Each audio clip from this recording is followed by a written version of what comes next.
Mesdames, Messieurs, bonjour et très heureux de vous retrouver dans ce 13h au Bénin. Voici le sommaire. Plus de 200 millions d'électeurs américains sont aux urnes pour élire le prochain président pour un mandat de 4 ans. La compétition pour la Maison-Blanche se joue entre Donald Trump et Kamala Harris. Mais avant l'issue de ces élections en fin de journée où l'on connaîtra le vainqueur, Rodrigue Zinongbe, journaliste en séjour en ce moment aux États-Unis, nous plonge dans l'euphorie des électeurs. Ensuite, Cotonou accueille depuis la matinée de ce lundi 4 novembre la 10e édition de la conférence de l'Apora Entendez Alliance des partenaires africains pour la réponse aux épidémies en français. Il s'agit d'un creuset qui s'investit dans la lutte contre les épidémies infectieuses en Afrique. Et pour finir, forum sur les startups et le savoir-faire en milieu professionnel. La rencontre est organisée par l'Université nationale des sciences, technologies, ingénierie et mathématiques. Elle a rassemblé des acteurs venus de toutes les entités de ce haut lieu de savoir, de même que de nombreux partenaires socio-économiques. Et voilà le sommaire de cette édition. À nouveau bonjour et bienvenue si vous nous rejoignez depuis ce matin. Plus de 200 millions d'électeurs américains sont aux urnes pour élire le prochain président pour un mandat de 4 ans. Mais avant l'issue de ces élections en fin de journée où l'on connaîtra le vainqueur, Rodrigue Zinongbe, journaliste en séjour en ce moment aux États-Unis, nous plonge dans la connaissance du processus électoral américain, mais aussi l'euphorie des électeurs. Suivez ce reportage. Nous sommes ici en face du Capitole. Ici, c'est le siège du Parlement américain. C'est là que se retrouvent les congressmen, les parlementaires, les députés, en quelque sorte, ce que nous on appelle députés chez nous ici, ce sont les congressmen, les sénateurs. C'est là qu'ils se retrouvent pour déterminer la politique américaine. Et vous voyez devant la façade, j'imagine que c'est pour l'investiture du prochain président qui aura lieu en janvier. Cela se prépare dès maintenant et c'est là que l'investiture va se faire, devant cette estrade, devant le Capitole. Je vais tourner tout à l'heure la caméra et vous verrez que devant moi vous avez Washington Monument, en face de moi, de l'autre côté vous verrez cela tout à l'heure. C'est tout au long de cette artère, c'est-à-dire du Capitole jusqu'à Washington Monument, que le public se rassemble pour applaudir le prochain président, en tout cas chaque président qui est installé. Preuve que ici à Washington, les choses se mettent en place pour l'installation du prochain président. Et pour l'heure, on ne sait pas qui ce sera. Est-ce que ce sera Kamala Harris? Est-ce que ce sera Donald Trump? On ne pourra le dire encore parce que c'est là que réside toute la question. Nul ne le sait encore et c'est ce mardi que le prochain président sera élu. La campagne est terminée, les visiteurs continuent, les touristes continuent d'affluer autour de la Maison Blanche et vous voyez donc il y a pas mal de monde autour de moi pour regarder ce qui se passe, pour voir ce qui se passe. Kamala Harris, elle est la vice-présidente, c'est vrai qu'elle réside ici, mais l'actuel locataire c'est Joe Biden et c'est bien après qu'on saura qui va le remplacer, qui sera là pour être le prochain président qui succédera donc à Joe Biden. Mais pour l'instant, tout le monde est calme, on attend de voir ce que cela va donner dans quelques heures. Merci à vous, Rodrigue Zinongbe. Justement, d'ici la fin de la journée, on aura une idée sur le grand vainqueur de cette élection présidentielle aux États-Unis. Cotonou accueille depuis la matinée de ce lundi 4 novembre la 10e édition de la conférence de l'Apora. Entendez, Alliance des partenaires africains pour la réponse aux épidémies en français. Il s'agit d'un creuset qui s'investit donc dans la lutte contre les épidémies infectieuses en Afrique. Les travaux durent près d'une semaine et bien entendu rassemble divers acteurs de la santé et de la sécurité. Esther Tofa pour les détails. Ils sont plus d'une centaine présents pendant 5 jours au Bénin. Agents du secteur de la santé, forces de défense et de sécurité réunis au sein de l'African Partner Outbreak Response Alliance, en abrégé APORA, tiennent depuis ce lundi matin à Cotonou leur 10e conférence. Objectif: partager les expériences afin de venir à bout des épidémies et catastrophes auxquelles sont exposés les pays membres. L'Alliance APORA est la plateforme d'apprentissage, d'amplification et de partage d'expériences de la riposte rapide aux épidémies et catastrophes. L'histoire de l'humanité et de l'évolution de nos sociétés nous renseigne à suffisance combien les épidémies viennent bouleverser les équilibres socio-économiques, décimant notre espèce. Pour le président de l'APORA, Alliance des partenaires africains pour la réponse aux épidémies et catastrophes en français, beaucoup de défis restent à relever par le Creuset malgré les nombreuses réussites enregistrées. Des réussites marquées par la participation des États-Unis d'Amérique. Cette conférence a été rendue possible grâce à la collaboration de 10 partenaires américains issus des secteurs de la sécurité et de la santé. La participation de ces agences et organisations souligne l'engagement fort des États-Unis envers leurs partenaires africains. Plusieurs communications, mais également des exercices de terrain vont marquer le séjour des délégations au Bénin. Pour étoffer vos activités, un exercice de simulation grandeur nature d'un cas d'accident de circulation ayant occasionné de nombreuses victimes mettra à rude épreuve les acquis et compétences des acteurs de la protection civile.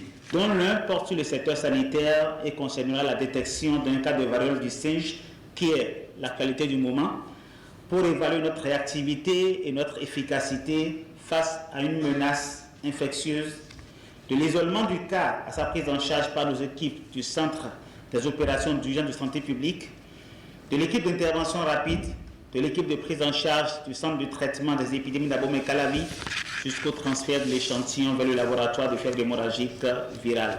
Je voudrais que ces échanges se cristallisent par une vision commune et consensuelle qui puisse favoriser l'entraide entre les pays de APORA. Fondée en 2014, APORA a pour but d'aider les nations africaines à faire face aux épidémies infectieuses en renforçant la capacité des premiers intervenants.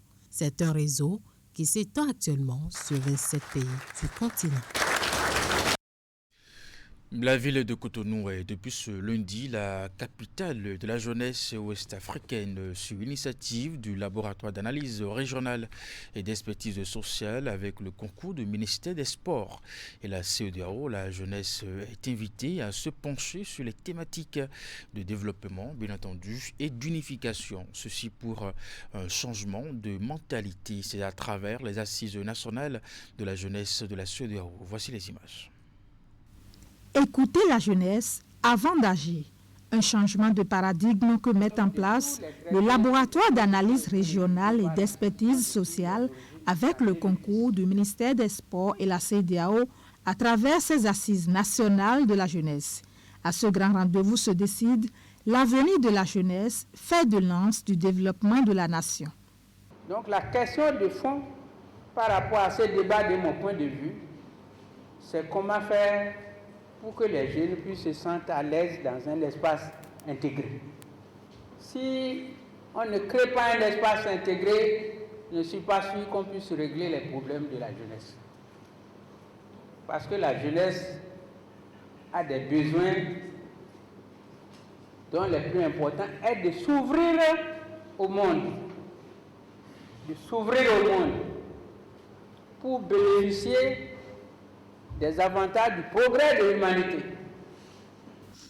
Assis sur les thématiques de développement et d'unification, ce rendez-vous confirme une fois encore la volonté de la CEDEAO à s'engager pour une nouvelle vision de la jeune génération. Faire un diagnostic du malaise des jeunes en leur offrant un espace d'expérience qui leur est propre reste la meilleure façon de stimuler le changement de mentalité selon l'institution. Il ne s'agit pas de venir vous dire ce que nous pensons de votre présent et de votre avenir. C'est à vous de le dire. Aujourd'hui, la principale richesse de ce continent, de loin, c'est sa jeunesse. C'est-à-dire une catégorie socio-démographique en mesure d'imaginer les choses d'une manière, je dirais, très osée, ou pour ne pas dire hardie. Parce qu'à un certain âge, le rêve n'est pas permis, ou bien quand on rêve, on a peur. Alors qu'à un certain âge, on rêve et on dit que c'est possible. De grandes décisions sont attendues à l'issue de ces assises nationales de la jeunesse de la CEDEAO auxquelles prennent part des jeunes de plusieurs pays membres de l'institution. Ces décisions vont permettre à la CEDEAO d'œuvrer pour une nouvelle vision de la jeunesse africaine dans un contexte jonché de défis de toutes formes. Je vous l'annonçais en titre forum sur les startups et le savoir-être en milieu professionnel. La rencontre est organisée par l'Université nationale des sciences, technologies, ingénierie et mathématiques. Elle a rassemblé les acteurs venus de toutes les entités de ce haut lieu de savoir, de même que de nombreux partenaires socio-économiques. Les assises se sont soldées par des propositions en vue de la valorisation des résultats des recherches, mais aussi améliorer l'insertion professionnelle des apprenants. Hélène Moussou pour les précisions. La rencontre est le prolongement des conseils d'orientation et de perfectionnement des formations professionnalisantes tenus récemment dans les entités de l'Université nationale des sciences, technologies, ingénierie et mathématiques UNESTIM, en plus des acteurs des campus universitaires de Nati Tengu, Dassa, Zoumé, Abomey puis Lokossa. Les assises ont aussi connu la participation de nombre de partenaires socio-économiques. Le thème objet des échanges et réflexions est intitulé « Nécessité d'incuber des start-up dans les universités publiques du Bénin. Quel enjeu et défi pour les unités de formation et de recherche de l'UNESTIM ?» Autour de ce thème, nous allons échanger sur la valorisation des résultats académiques et de recherche universitaire par la création des start-up et entreprises. Les défis et enjeux auxquels doivent répondre les entreprises start-up pour le développement durable d'une nation. La présentation de la plateforme partenariale Cité intégrée de transfert du savoir, d'innovation, d'expertise et d'entrepreneuriat dénommée City 2E de l'UNESTIM. Échanger sur les modalités d'accord de consortium avec les partenaires des métiers de l'ingénierie, de la construction et de l'aménagement du territoire. Dans le cadre du forum aujourd'hui, nous sommes là pour représenter le consortium des établissements français, donc avec mes collègues de l'Université du Havre. On propose notamment de travailler avec l'UNESTIM à la construction d'une cité intégrée des transferts du savoir et de l'expertise qui s'appelle City 2E et qui a différents objectifs, notamment de pouvoir être une vitrine pour les entreprises qui pourraient diffuser des recherches d'emploi par exemple, de pouvoir proposer aussi de la formation, à la fois pour les étudiants mais aussi de la formation continue pour des professionnels, des enseignants qui souhaiteraient se former sur des volets spécifiques liés à l'ingénierie, de la construction et de l'aménagement du territoire. En initiant ce rendez-vous, l'UNESTIM entend consolider ses relations avec les entreprises afin de les intégrer dans l'élaboration des offres et par conséquent assurer l'employabilité puis améliorer l'insertion professionnelle de ces apprenants. Chers apprenants, chers étudiants, je voudrais davantage vous encourager, vous dire, vous êtes l'espoir du renouveau technologique du Bénin. Et nous savons compter sur vous pour que d'ici là, nous puissions avoir beaucoup de cadres techniques, de cadres qui puissent être employables tout de suite parce qu'ils ont appris un métier. Pour la valorisation des résultats académiques et de recherche universitaire, ce forum constitue un pas décisif pour les entités de l'UNESTIM en vue de la création des start-up et entreprises. Entre autres activités prévues, il y a eu des communications, des tables rondes, des ateliers ainsi que des discussions. Tout s'est achevé par la formulation de propositions et recommandations dont la prise en compte contribuera à l'atteinte des objectifs. Dans la suite de cette édition, en décembre, dans l'actualité de nos communes, 4e session ordinaire à la mairie de Dongbo. Au titre de l'année 2024, il s'agit de faire le bilan des activités de chaque programme au sein de la commune et de faire des projections pour l'année prochaine. Les travaux se sont déroulés à la salle de conférence de la mairie de Dongbo. Compte rendu, Florence Bossard. Autour de cette table, des conseillers communaux de la mairie de Dongbo. Ils échangent sur le rapport du conseil d'activité du conseil de supervision et le bilan des activités lors des sessions précédentes. C'est un exercice périodique qui vise à améliorer les performances au sein de cette commune. Nous venons aujourd'hui, après 3 jours d'intenses activités, de finir avec tous les points inscrits à l'ordre du jour de notre présente session. Et je comprends toute la volonté que vous avez mise dans les études, les analyses et les débats très intelligent, pertinent que vous avez fait pour qu'on aboutisse à un résultat vraiment probant. Cette session ordinaire, la 4e et la dernière de l'année 2024, a été également consacrée à l'examen et la validation du budget de gestion primitif 2025. C'est à la grande satisfaction de tout le conseil communal. Au-delà du budget du primitif de gestion 2025 qui a été adopté à un montant de 1,343 530 536 francs CFA, que le remettre de prestation de la mairie des redevances relatives également a été actualisé. Cela fondamentalement pour tenir compte des évolutions dans l'environnement communal, mais également pour prendre en compte le pouvoir d'achat des populations sur certaines prestations. Et une fois que ces documents-là sont adoptés, ce répertoire, donc le budget validé par le Conseil, nous, au secrétaire exécutif, moi, SE avec mes collaborateurs, ce que nous avons à faire, c'est de mettre tout en œuvre pour que dans les délais requis, nous puissions prendre en compte les observations, mobiliser tous les documents qu'il reste pour adresser le document à l'autorité de tutelle pour son approbation. Au cours de cette session de 3 jours, les participants ont passé au pays fin les différents points d'exécution des activités à travers des communications. Des recommandations sont également faites dans ce sens. Nous vous proposons à présent d'aller à la découverte d'une jeune actrice qui fait la fierté du Bénin dans le cinéma chinois avec son deuxième grand rôle dans le film formé de Police Unite. Elle connaît une ascension fulgurante dans les longs et courts-métrages. C'est aujourd'hui l'une des actrices les plus célèbres des chaînes de télévision chinoises.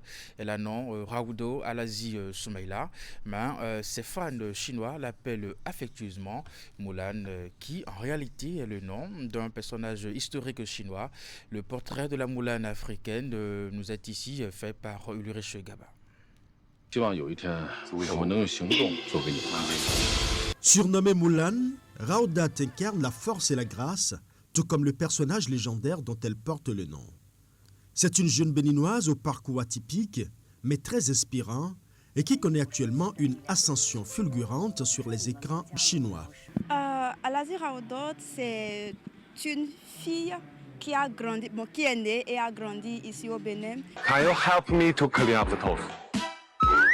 Money. Maman, un jour, j'étais avec ma tante et on regardait les novellas. Mais c'est de là que j'ai eu l'idée de la Chine. C'est une dans mon cœur. J'ai dit que non, il faut que j'aille dans ce pays-là.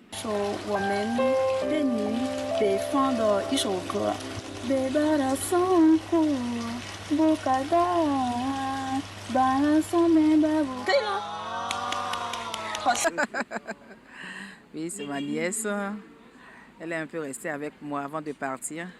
Et je la trouve très combattante parce qu'elle s'est faite toute seule. C'est ce que je peux dire. Et ça n'a pas été facile. Déjà ici, après son bac, elle est allée s'inscrire pour me dire que c'est le chinois. Le jour-là, j'étais vraiment très fâchée. Je dis, mais ça va te rapporter quoi dans ta vie?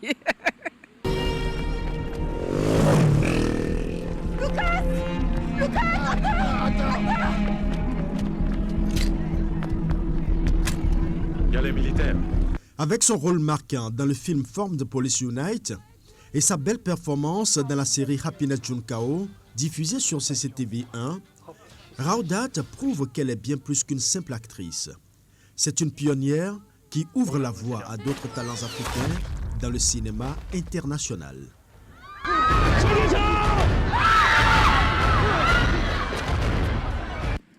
Mulan, ce nom, c'est le DG de CR5 de la route de Codomepao qui m'a donné ce nom. Lorsque notre Mulan est arrivé au chantier, son patron l'a apprécié beaucoup en raison de sa belle performance pendant le travail. Elle était dynamique et sympathique. Pas peur des difficultés, pas peur de la fatigue en tant qu'une jeune fille vient de sortir de l'université. Et à chaque fois, je veux perdre ou je veux laisser tomber, je dis que non, je m'appelle Mulan, je ne peux pas dévaloriser ce nom chinois-là. C'est pas parce que je porte le nom d'une héroïne chinoise et En tant que béninoise aussi, je suis aussi une Amazone. Donc, ces deux énergies sur moi, c'est quelque chose que je ne peux pas abandonner. Nous sommes prêts à témoigner devant le tribunal. Je veux que justice soit faite pour ma famille.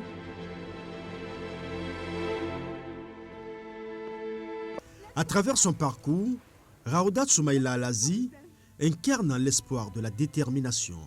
Elle est la preuve vivante que le talent n'a pas de frontières.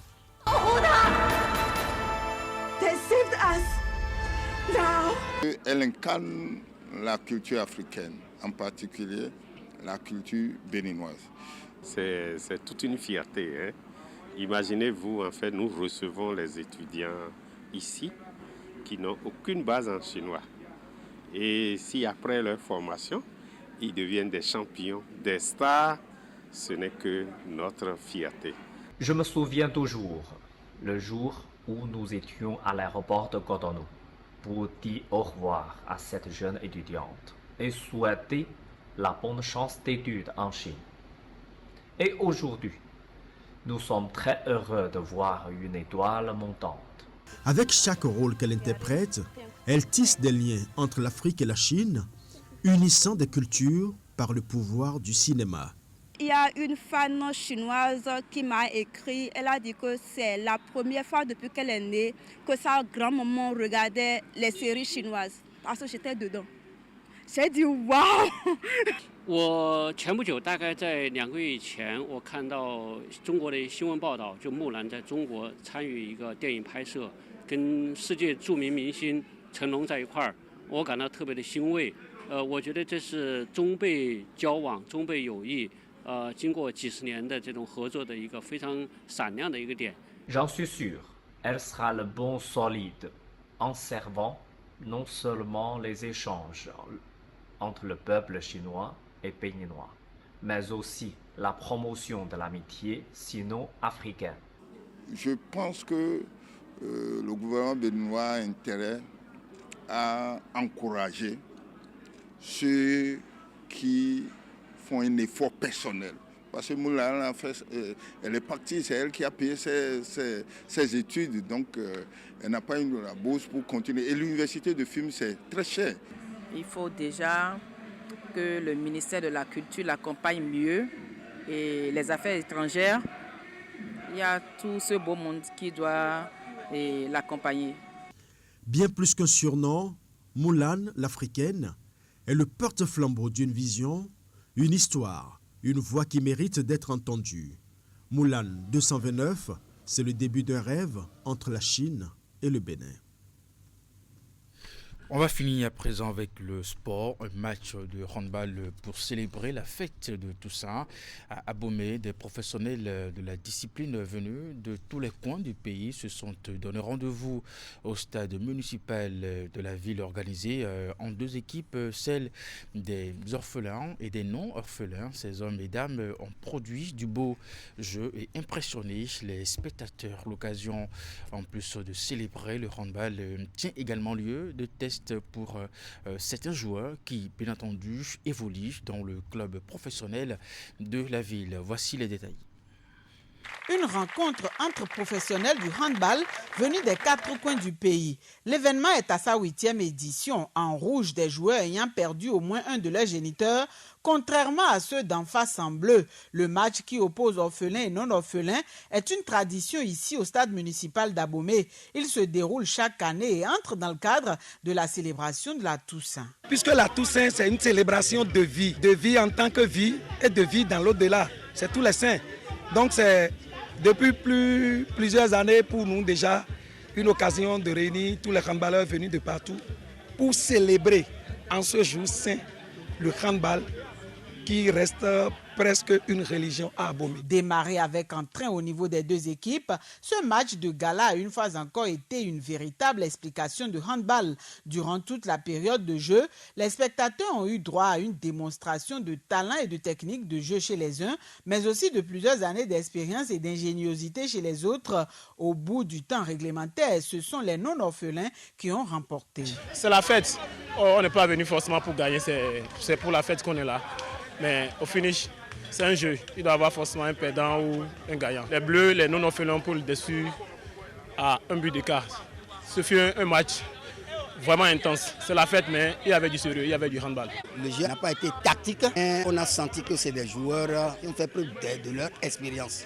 Donc de part et d'autre, il y avait les Bleus qui faisaient un effort d'organisation, pendant que les Rouges, eux autres, ils jouaient purement de l'individualisme. Au-delà de la course au score, le match orphelin et non orphelin est une occasion de célébrer le handball.